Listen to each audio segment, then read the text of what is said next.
नमस्कार, आप सभी का स्वागत है टारगेट फॉर आईक्यू चैनल पर। मैं एडवोकेट पायल जैन आज आपके सामने सीआरपीसी के कुछ क्वेश्चंस एमसीक्यूज़ आपके सामने लेकर आ रही हूँ, जो बहुत इम्पॉर्टेंट है इन द सेंस कि क्योंकि आपने देखा होगा यूके एपीओ की अगर हम बात करें तो उसमें ज़्यादातर सेक्शन बेस्ड आपके क्वेश्चंस हैं। वहीं अगर हम हरियाणा और राजस्थान की बात करें वहाँ पे थोड़ी सी ट्रिकीनेस आ जाती है। तो चलिए अब हम ये सीआरपीसी के क्वेश्चंस करते हैं और देखते हैं कि आपको ये कितना समझ में आता है। और मैं इसमें एक्सप्लेनेशन भी देना चाहूँगी आपको, जिससे कि you can able to grasp the concept easily. Question number 1. Section 162 of CRPC 1973 is for the protection of. Section 162 जो है आपका उसमें प्रोटेक्शन की बात की गई है, लेकिन किसकी प्रोटेक्शन की बात की गई है? Is it accused? A accused, b witnesses, c police officer, d magistrate.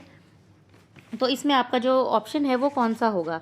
पहले हम बात करते हैं कि सेक्शन 162 बात किसकी करता है।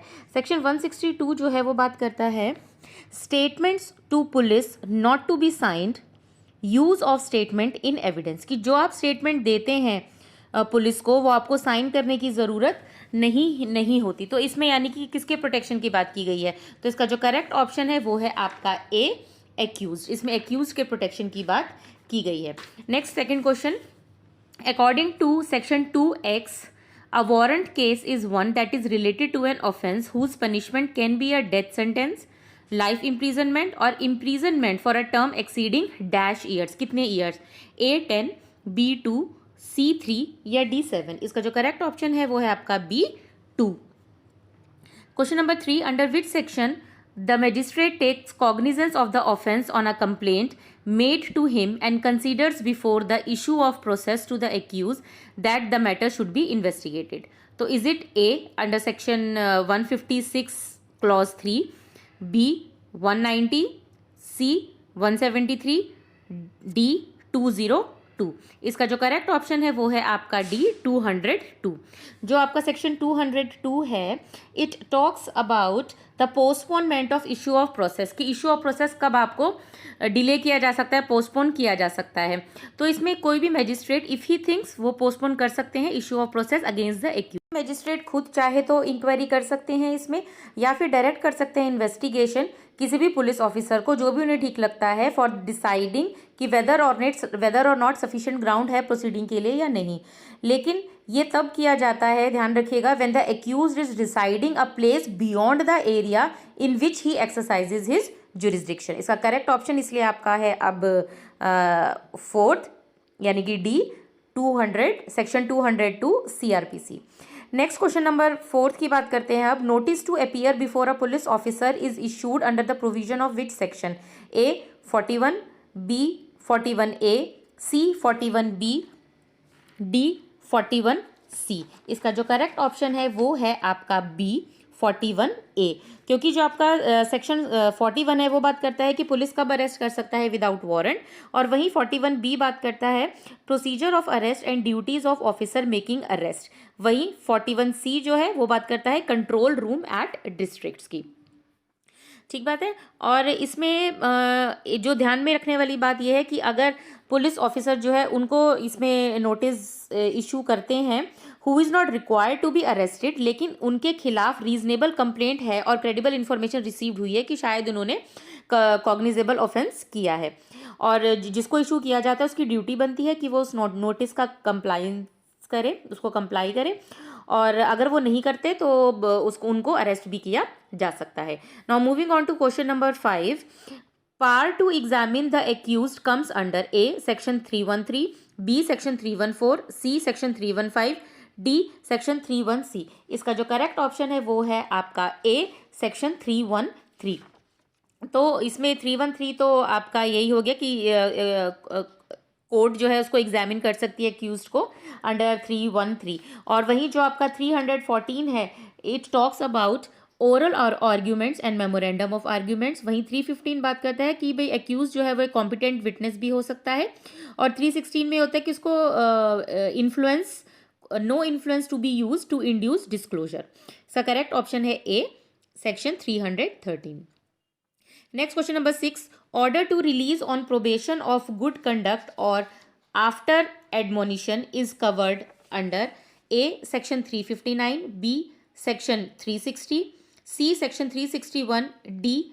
Section 362. इसका जो करेक्ट ऑप्शन है वो है आपका बी, सेक्शन 360।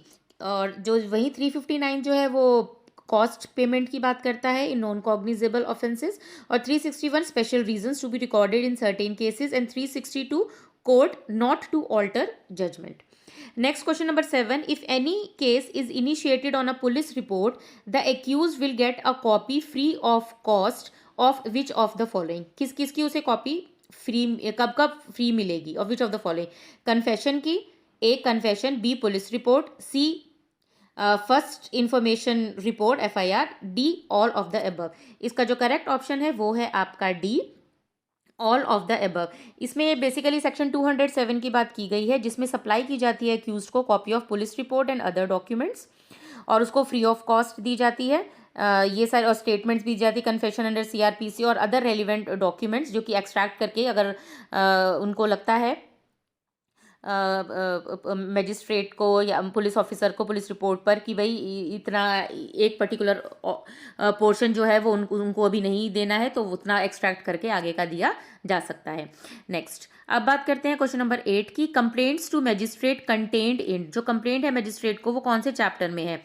13, 14, 15 या 16? इसका जो करेक्ट ऑप्शन है वो है आपका सी, 15 जो है वो बात करता है आपकी complaints to magistrate.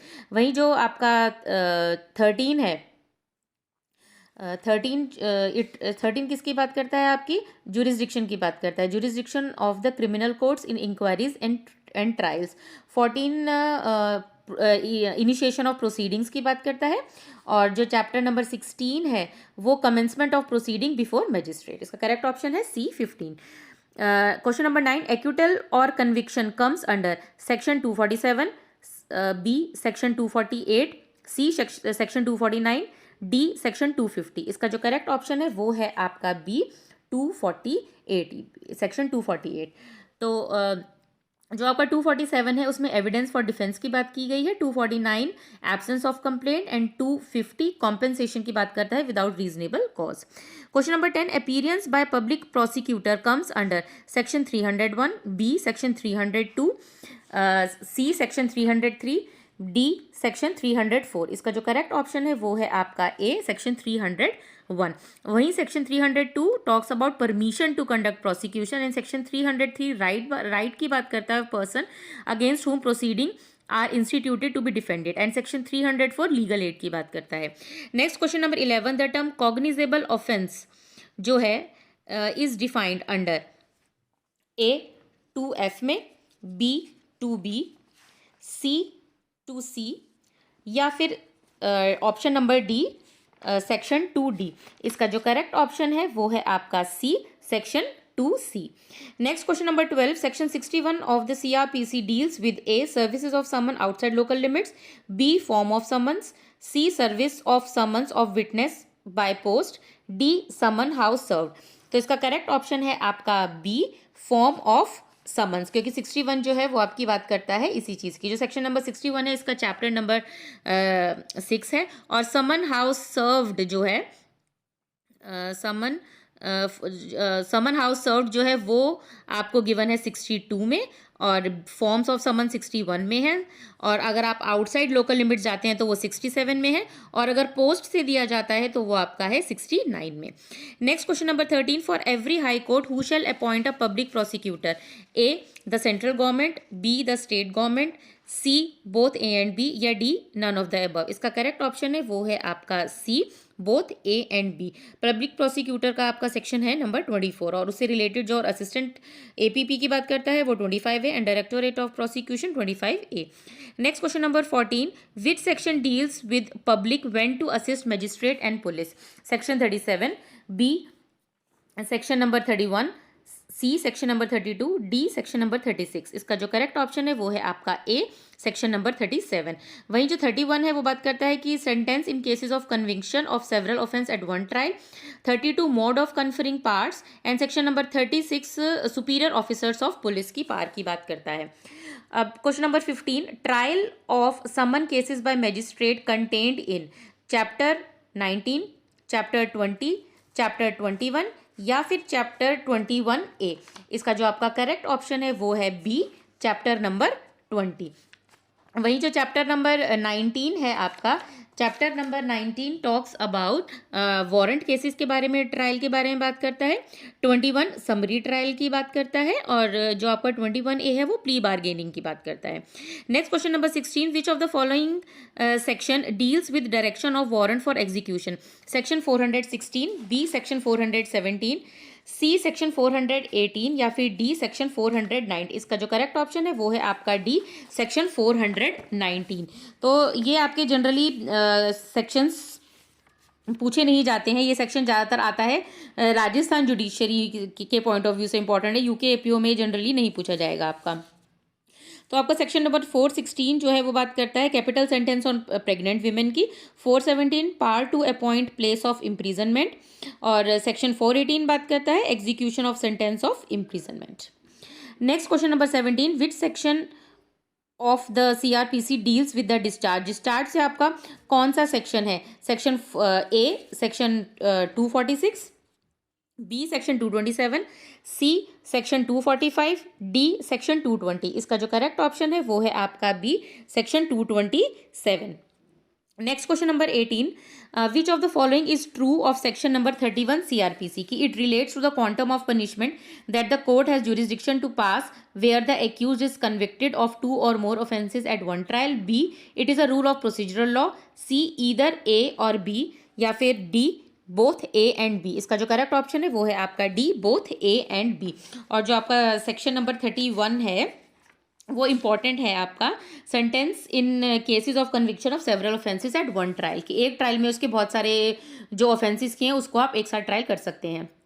Question number 19, the term taking cognizance under the provisions of CrPC means A starting a trial, B. Completing preliminary requirements for starting a criminal trial. C. Taking notice of the matter judicially. D. An administrative action to decide if criminal trial is required. इसका correct option है C. Taking notice of the matter judicially. Question number 20. Question number 20 है आपका A proclamation requiring a person to appear must be published giving A. Not less than 30 days time. B. Not less than 10 days time. C. Not less than 20 days time. D. Not less than 15 days time. इसका जो आपका correct option है वो है आपका A. Not less than 30 days time. जो आपका proclamation offender है, एक तो आप ये ध्यान रखिएगा, ये बहुत इंपॉर्टेंट है, इसमें से क्वेश्चन अधिकतर आ ही जाता है। और ये आपका प्रोक्लेमेशन जो है वो 82 में डिफाइंड है। 82 में इसके बारे में गिवन है कि रिटर्न प्रोक्लेमेशन जिसके अगेंस्ट पब्लिश हुआ है उसे 30 दिन के अंदर नॉट लेस देन 30 डेज उसे अपीयर हो जाना चाहिए। तो इसका करेक्ट ऑप्शन है A not less than 30 days. Question number 21, police report is defined under A 2R, B 2P, C 2S, D 2Q। इसका जो करेक्ट ऑप्शन है वो है आपका ए 2R। 2R में आपका पुलिस रिपोर्ट है, तो रिपोर्ट आर से आप ये इस तरीके से याद कर सकते हैं। 2P, P में आपका डिफाइंड है प्लेस, P से प्लेस, S पुलिस स्टेशन, इस तरह से याद कर सकते हैं S पुलिस स्टेशन, ठीक बात। और 2Q में आपका डिफाइंड है pleader. Next question number 22, attachment of a property of a person absconding A can only be issued after publication of the proclamation under section 82. B. Can be issued before publication of the proclamation under section 82 of CRPC. C. Can be issued simultaneously with the issue of proclamation under section 82 या D. all of the above। इसका जो correct option है वो है आपका C कि simultaneously issue किया जा सकता है जब आप प्रोक्लेमेशन इशू करते हैं 82 में। ये प्रोविजन आपका गिवन है सेक्शन नंबर 83 में, जो कि बात करता है attachment of property of person absconding. Next question, a police officer arresting a person may carry out the personal search after compliance of A section 50, B section 51, C section 54, D section 56। इसका जो correct option है वो है आपका B section 51। Section 51 बात करता है search of arrested person, वहीं सेक्शन 50 जो है वो ग्राउंड ऑफ अरेस्ट है और राइट ऑफ बेल की बात करता है। सेक्शन नंबर 54 में examination of arrested person by medical officer, और वहीं section 56 person arrested to be taken before magistrate और officer in charge of police station, जिसमें कि उनको 24 घंटे से पहले वाला प्रोविज़न जो है वो इसमें आगे आएगा। तो इसका करेक्ट ऑप्शन है B section number 51। Next question number 24, a warrant of arrest is a command, A must be a written order, B signed and sealed and issued by a magistrate, C addressed to a police officer, D all of the above। तो इसका जो correct option है वो है आपका all of the above, क्योंकि जो आपका सेक्शन नंबर 70 है जो कि form of warrant and arrest and duration की बात करता है, तो उसमें ये सारे जो एसेंशियल्स हैं वो लिखे, राइटिंग होना चाहिए, साइन बाय प्रिसाइडिंग ऑफिसर, और ये पुलिस ऑफिसर को दिया जाता है। Last question, in cases of consecutive sentence on conviction of several offences at one trial by a metropolitan magistrate, the aggregate punishment shall not exceed twice the amount of punishment which the magistrate is competent to inflict for a single offence. B shall not exceed the amount of punishment which the magistrate is competent to inflict for a single offence as prescribed under section 29, or C option, shall not exceed 3 times the amount of punishment which the magistrate is competent to inflict for a single offence, और D option है आपका shell not exceed 14 years. इसका जो correct option है वो है आपका A shall not exceed twice the amount of punishment with the magistrate is competent to inflict for a single offence. ये आपका गिवन है सेक्शन नंबर 31 में। सेक्शन नंबर 31 आपका बहुत इंपॉर्टेंट है। आई होप ये जो सीआरपीसी के क्वेश्चंस हैं आपने अच्छे से कर लिए होंगे। Keep on practicing questions. अब हाई टाइम है कि आप सिर्फ और सिर्फ जितने ज़्यादा हो सकें सैम्पल पेपर सॉल्व कीजिए, लास्ट ईयर पेपर सॉल्व कीजिए, and keep on watching target for IQ channel. Thank you for watching this video.